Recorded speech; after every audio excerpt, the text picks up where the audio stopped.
daily struggles of living with chronic illness is not easy.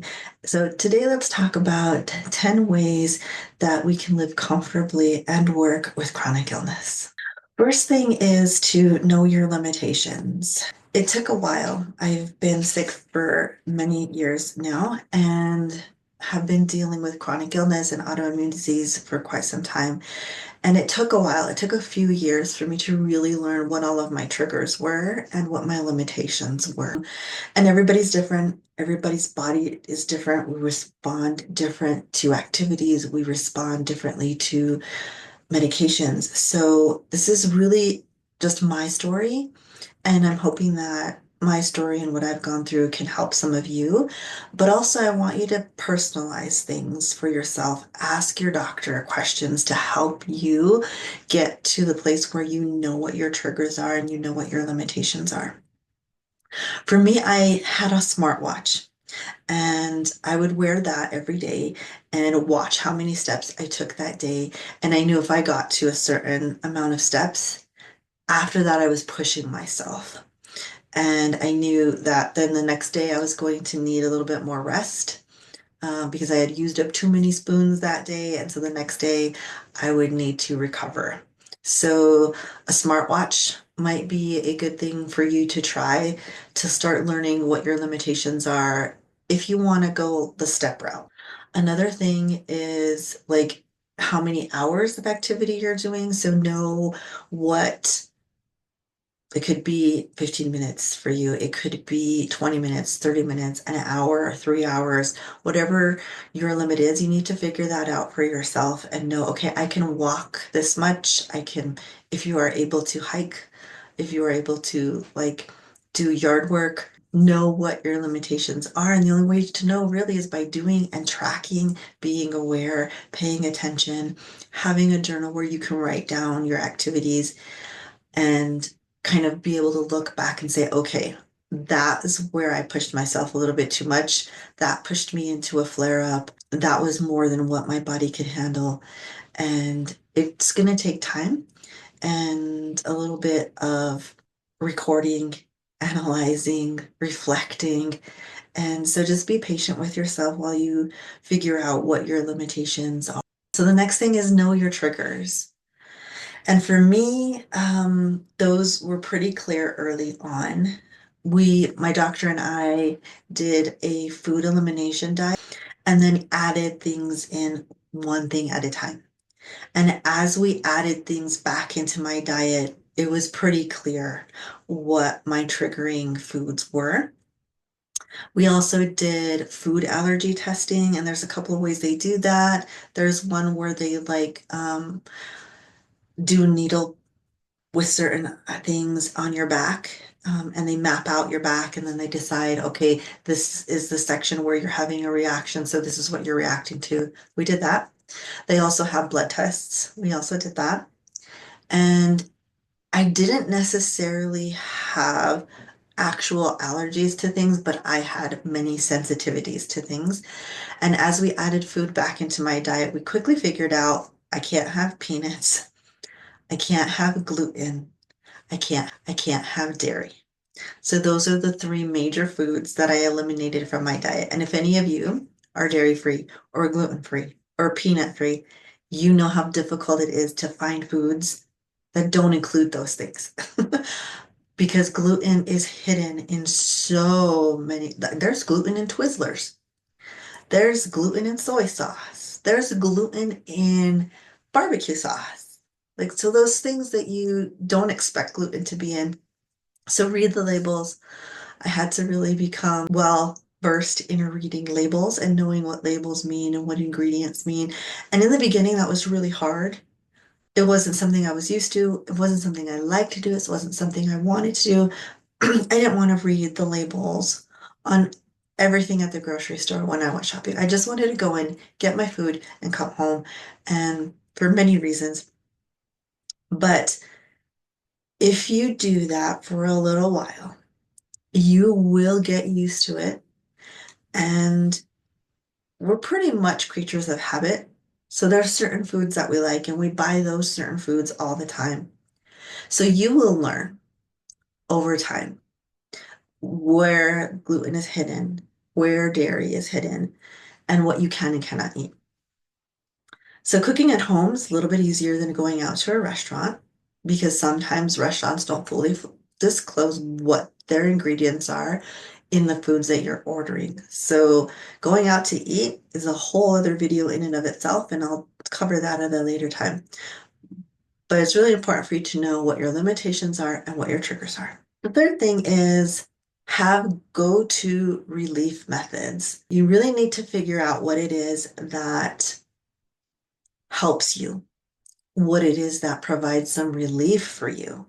And I have a huge list of things that I have discovered over the years, depending on what my symptoms are, because with multiple chronic illnesses, my symptoms vary, sometimes dramatically vary from day to day. And so I have a go-to list of things that I use for this symptom, a go-to list for that symptom, a go-to list for this other symptom. And so it's going to be experimentation. It's going to be a little bit of trial and error to figure out what works best for you. But once you figure that out, and once you know what those reliefs are, have them at the ready.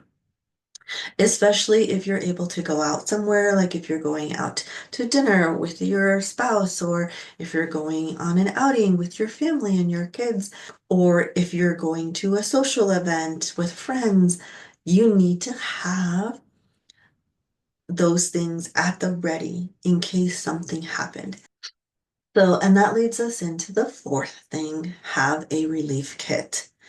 I have a relief kit. I have a couple of them in my home, and I have them in a couple of different places. So I have one in the bedroom, I have one in my home office, and I have one on the other side of the house. We kind of have a large house, and so when I'm feeling symptoms, to try and walk to the other side of the house may not be something that I'm able to do. And so I have these little kits in different places in my home.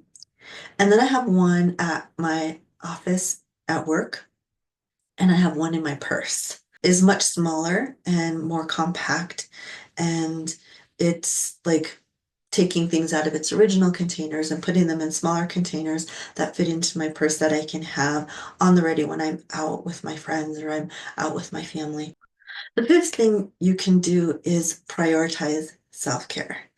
And for those of us who are working or we're on the go or we've got kiddos, that's not always something that's on the forefront of our minds because we're caring for others, we're focusing on doing the work that we need to do. Um, for those of you who are also caring for an elderly parent as well as caring for yourself, my heart goes out to you because I know how difficult a thing that can be. But if you've ever been on an airplane and the flight attendant tells you if there's ever an accident, if anything ever happens, put your own mask on first and then tend to the person that's with you. That's the same case with chronic illness. You need to tend to yourself because if you're not well, you can't help your children, you can't help your elderly parents, you can't do work and accomplish goals at work. So it's really important that you prioritize self-care. And as the oldest sibling, always taking care of others, always being the one who is responsible. I know how hard a thing it is to stop and say, I need to prioritize myself. When I first got diagnosed with my illnesses, I did not do that. So this is a hard lesson learned, but it is so, so, so important. I can't emphasize this enough. You need to prioritize yourself. You need to prioritize self-care, whatever that means for you. And I'll do a whole other video later on self-care and go a deep dive. But that can mean a lot of different things. That could be something as simple as taking a bath. It could be something as simple as making sure you eat 3 meals a day, or making sure you put a snack in your purse when you're going out somewhere. Or it could be something more intense of where making sure you set aside time a day for stretching, setting time aside each week for exercise, setting aside time to create a meal plan to make sure you're eating healthy and you're getting all the nutrients and vitamins that you need. Whatever self-care needs to look like for you, prioritize that. You are important. You are worth it. And your health is essential to being able to be comfortable and keep working with chronic illness. And for those of you who are not working and you are at home most of the time, I know that sometimes that can also feel a bit of being even more self-centered or more selfish. Like I struggled with those emotions myself because there was a time in my life where I had to take extended FMLA leave, and I wasn't even sure if I was going to be able to go back to work. And I was already home. I was already trying to eat right. I was already doing all of these things. So trying to make sure that I did anything else really felt selfish to me. But it was that self-care in those moments that made it possible for me to eventually return to work and to eventually, for at least one of my chronic illnesses, to go into remission. And that's, again, a whole other story. But prioritize yourself, prioritize self-care. It's important. For those of you who are working, don't be afraid to ask for accommodations at work. And I know how scary that can be, but I've been in a lot of different scenarios. I've been in a place of work where I did not disclose my chronic illnesses. I didn't talk about the daily pain and the daily struggles I was going through. I just roughed it out. I was trying to be tough. I did what I could do silently to keep going, and it really backfired on me because then I got so bad to the point where I couldn't work, I couldn't do my job, I couldn't focus, I couldn't concentrate, and it was affecting the quality of work I was doing. And I get that we're not always in a work environment that feels safe, that feels like we can disclose what's happening to us and we have no choice but to suffer in silence and push through. And I am so sorry if you are going through that, if you are experiencing that. I've been there. I know what that's like. And if that's something that you are going through right now, maybe it's time to start thinking about finding a different work environment, a different place where you can feel safer, you can feel like you can ask for accommodations.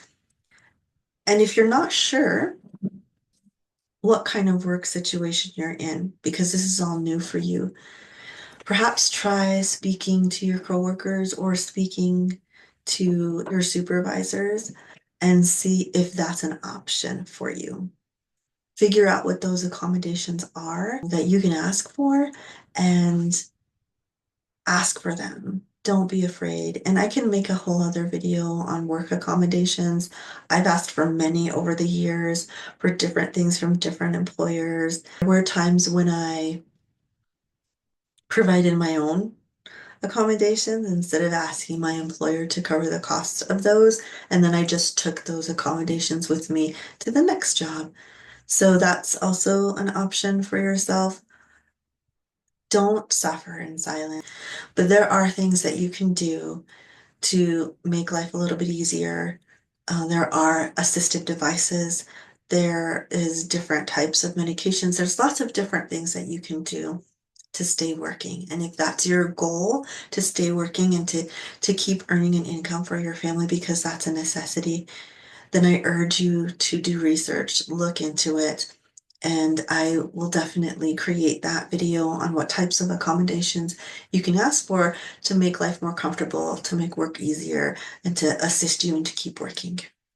The seventh thing is, I've mentioned this earlier in this video, but FMLA. Use it if you need it. That's what it's there for. Family Medical Leave Act is so important and was created for you for this time in your life for this reason. I've used it several times in different work environments and different positions that I've had. And I think a lot of misconceptions around FMLA is that you have to use it continuously. So people think, okay, I got sick or I had to have a surgery or this happened. I can take 2 weeks off. I can take 2 months off. I use all my FMLA and that's it. FMLA can also be used sporadically if you have episodic issues with your chronic illness, which is what I do in my case. I have both taken like all my FMLA at once because I really needed to recover from something. And then now what I'm doing is taking FMLA episodically as I need it. So, for instance, I could go to a doctor's appointment one day and take a couple of hours of FMLA on that day. And then maybe a few weeks later, I have a flare up. I have some really bad symptoms. I need to take 3 days off of work to deal with those symptoms. And so I'll take 3 days of FMLA then. And then maybe in a couple of months, I'm having a really bad flare up and I need to take a couple of weeks off. So right now I'm in the United States and FMLA is not paid. So it depends on your employer whether or not you have other ways of getting paid for that.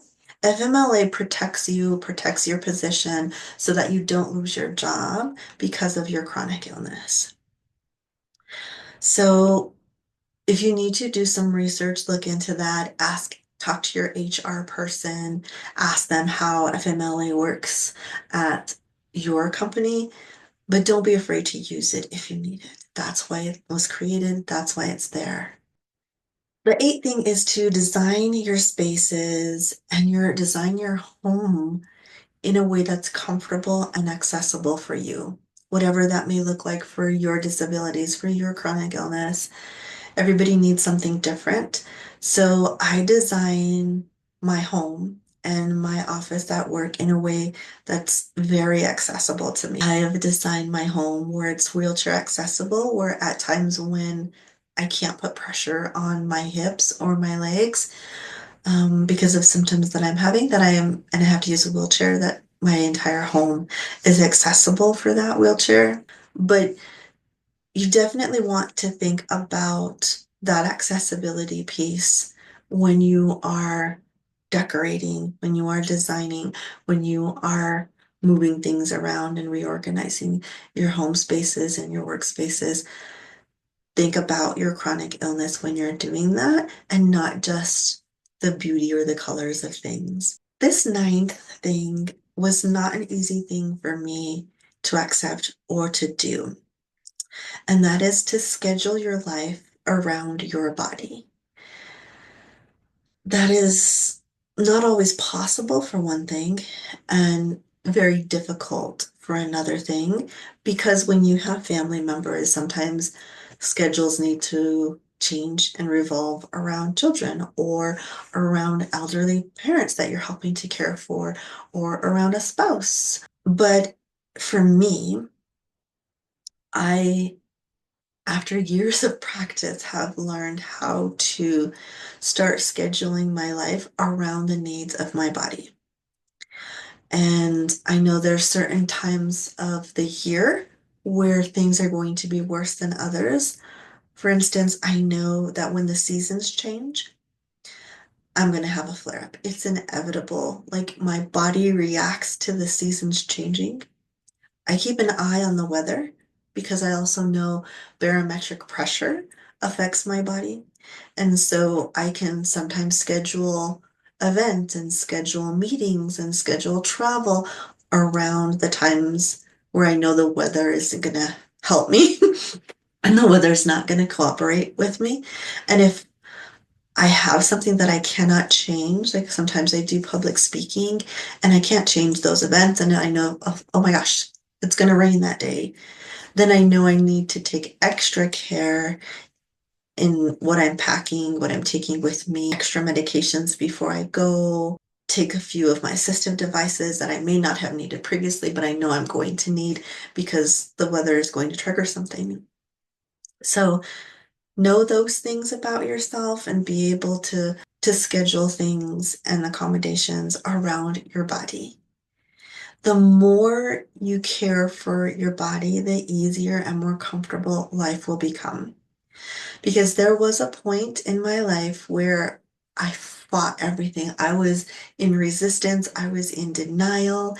I was basically fighting my body, and my body was saying, "You need this.